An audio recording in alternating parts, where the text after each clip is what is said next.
Hello বন্ধুরা, সবাই কেমন আছো? তো বন্ধুরা, আজকে বাজার থেকে পাবদা মাছ নিয়ে আসছে। তো সেই মাছটাকে আমি কাঁচা রান্না করব। তো মাছটাকে আমি ধুয়ে পরিষ্কার করে একদম রাখছি।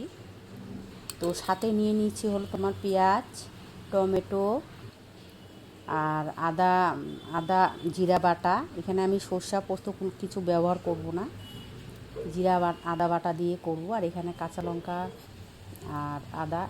আর এখানে আমি এখন লবণ হলুদ দিয়ে দিলাম, দিয়ে আমি একটু লেবু দিয়ে মেখে রেখে দেবো। কারণ লেবুটা এই জন্যই দিলাম, মাছের একটা আঁচটা গন্ধ থাকে, ওই গন্ধটা চলে যায় আর খেতেও ভালো লাগে।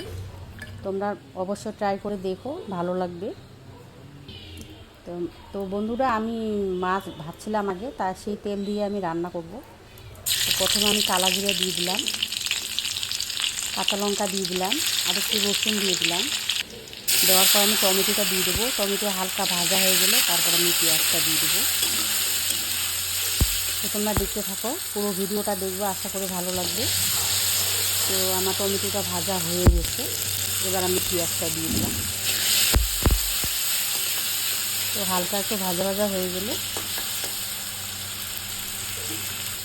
এরপর আমি লবণ দেবো পরিমাণ মতো, যেহেতু ওখানে লবণ দেওয়া আছে, তো সেই হিসাব করে দিতে হবে। হলুদ লবণ দিয়ে আমি একটু নাড়বো, একটু হালকা করে ভাজে নেব। এরপর আমি মশলাটা দিলাম, আদা জিরা বাটা আর মশলা বাটা জল একটু দিয়ে দিলাম, অল্প একটু দিয়ে একটু কিছুক্ষণ কষাবো।